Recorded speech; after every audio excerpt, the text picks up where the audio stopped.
So good evening everybody, and welcome to this week's Sunday edition.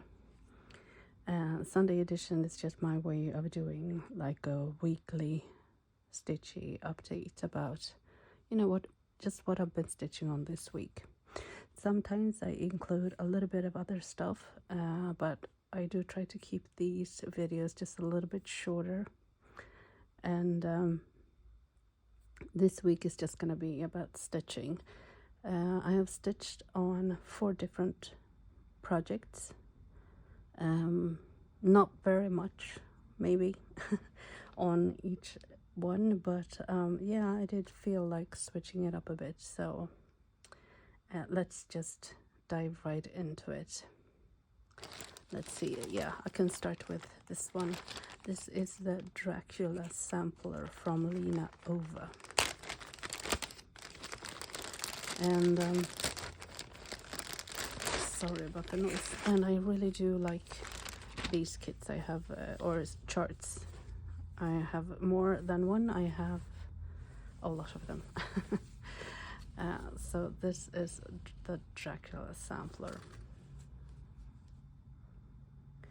So what I did this week is I stitched this part here.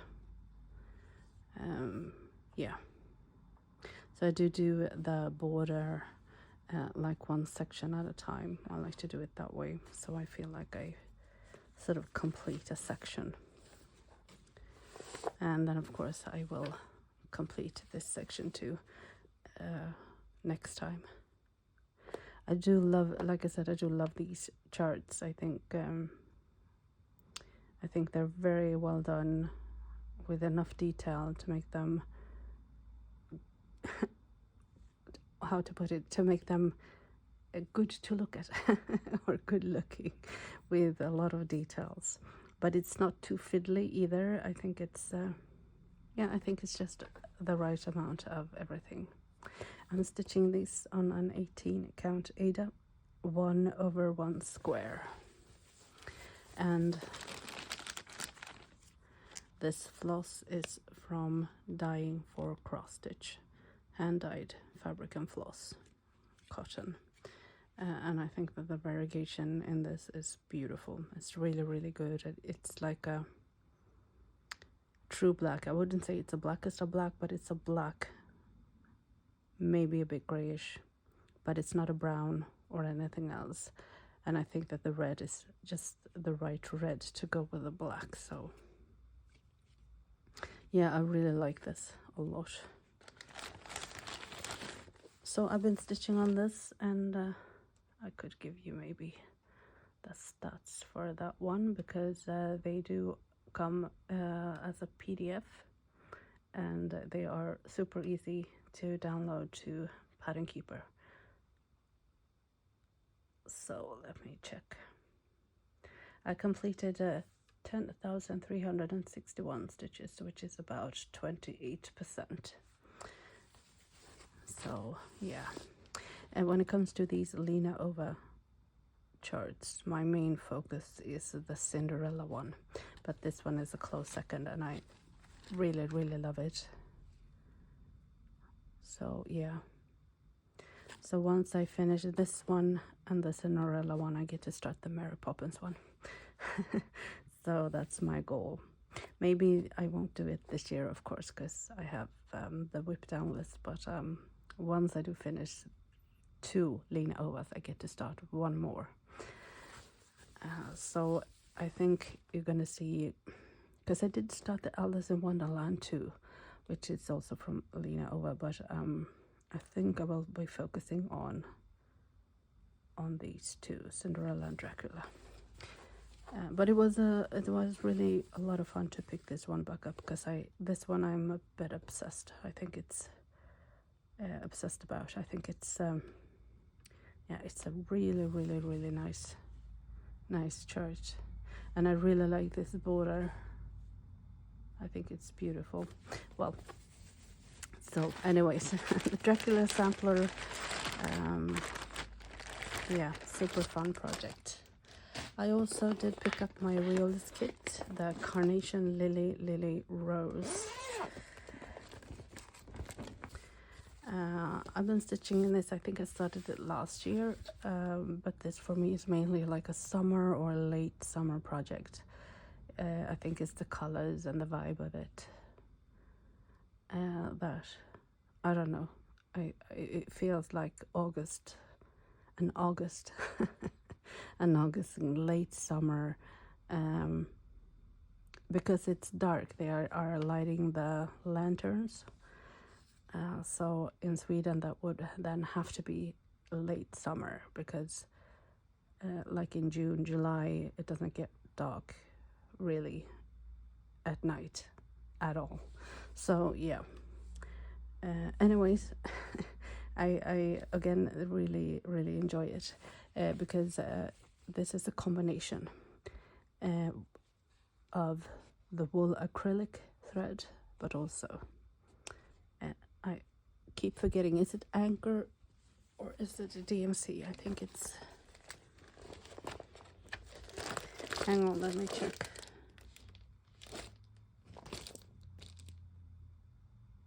It is Anchor, or what used to be Anchor, I don't know. So yeah, wool acrylic blend and Anchor thread. There are some blends in here. There are some, oh yes, I did adapt it a bit, because the Anchor threads, I do 2/1 square. The wool acrylic is mostly 2/1 square. But the Anchor is, I think a lot of them are 3 strands. And I don't do that. So I think because this is stitched on a 14 count Aida, and you need 14 count if you want to do double stranded with a wool acrylic, because I think a higher count with smaller squares would be, with the wool acrylic will be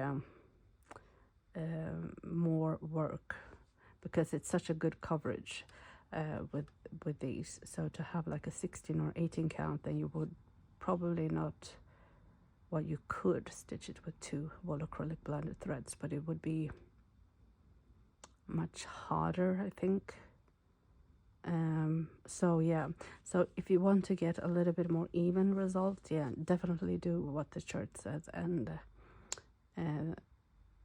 use 3 strands of the Anchor floss, because that will give you a more even impression. For me, I don't mind to get like a little bit more of 3-dimension kind of feel. So I don't mind it being like slightly bit thinner. Yeah, I think it adds to it. And I mean, the way I sort of got used to the wool acrylic blend is through these Riolis kits, and most of them do shift between 2 threads and 1 thread, full cross, half cross,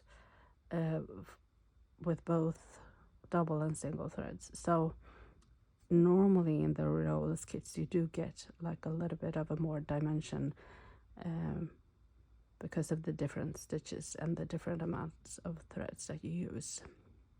So for me that made sense then to just adapt the Anchor floss to 2. But again, don't follow me if you don't want to. Just try it out and you will find, I think, for yourself what you feel most comfortable with. But that's a little bit of adaptation or change that I have done when it comes to the floss. Otherwise, I'm using all the threads from the kit and the fabric from the kit. And as you can see, I make a little bit of progress. I am in no hurry doing these. I think I've been working a little bit more down here for now, and I do feel like with this kit it's a little bit more disorganized. I think I keep jumping back and forth, working up here and then coming back, working down here, and then sometimes in the middle. So I don't know about that, and I don't know, it works with this kit for some reason. But I'm really happy how it is turning out, and like I said, for every kit that I complete with this wool acrylic blend, I like it more and more, and yeah, it takes a little bit of getting used to to find the right length that works for you, because the thread does sort of fray. So don't use too long, because they will start to disintegrate right at the end. Yeah. Anyways, I can recommend, because also mostly for the most of the reolist kits that I have done, you can get hold of some really nice pictures or artwork, and they are not too big. So the reolist kits I normally complete kind of fast-ish compared to like the full coverage of Heaven and Earth design and stuff like that. But yeah, keep on stitching this. This is not going to be a focus piece anytime soon. I'm just having fun with it for now. So that is that. But speaking of focus piece, I did work on both of my focus pieces. So, let's maybe start with the steampunk portal. Yeah, so this is my progress so far. I'm working this nest of threads. I'm working them in and moving them over, and then trying to be a bit more organized on this side of the diagonal. And so far so good, I think. So instead of what I did try to do that, instead of roll them up like this, like in a loose way, I just do a fold, because this way it actually makes it easier for me to just straighten the threads out. So I hope I can keep them in a bit better order than this mess. So anyways, I'm working my way slowly. I haven't been spending that much time on this one though, but that is what that is. But what I end up doing is I do the diagonal, I do it over 4 by 10, and I do like this to switch between. So usually, I don't know if you can maybe tell, just work my way down the area, and I do try to finish the confetti stitching first. Let's say down to here I have some threads here that I can work in. They are a bit more confetti, these threads, I think. And then I do the color blocks. So I did fill in this part. I did do the confetti on these lines here, and then I just filled up it's a 939. Is it or 823? No, this is 939. So this is why I love this chart so much, because it does switch really well between the two, between confetti and blocks of color. So you get variation all throughout the chart, which is really nice. I am now into the, I think 26,000. Yeah, 26,541. So again, still behind my plan, but I am plodding along, and every time I pick it up, I enjoy it so much. So I'm really glad that I didn't sort of force myself, especially in the beginning of the year when I noticed that I would fall behind. And I'm glad I didn't push my way and sort of force myself to do it, because that would have been then just so discouraging. I think I would have lost interest.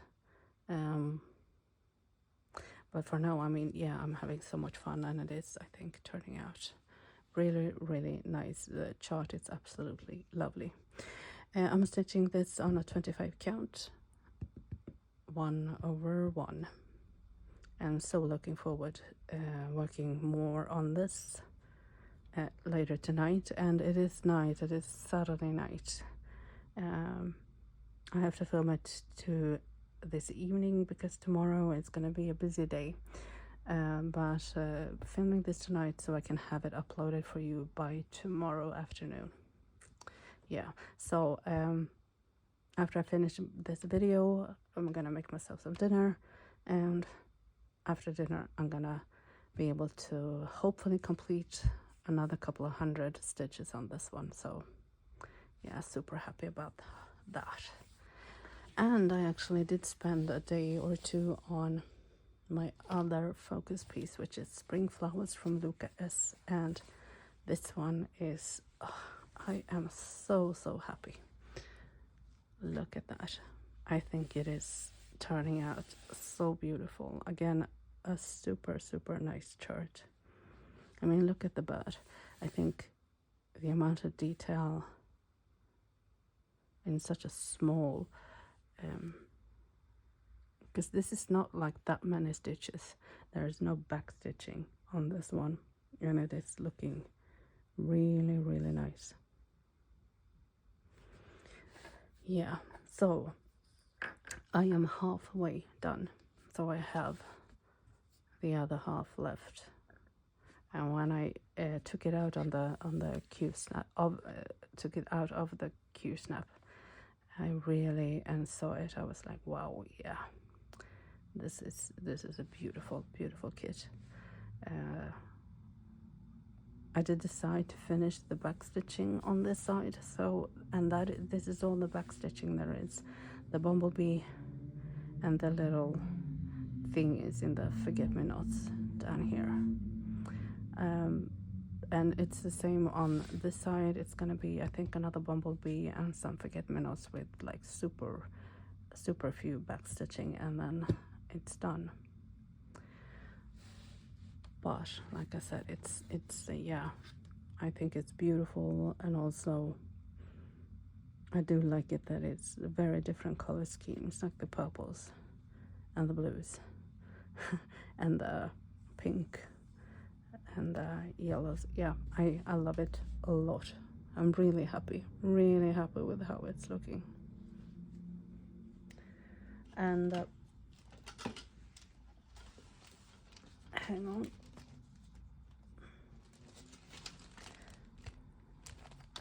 And like I said, Luca S.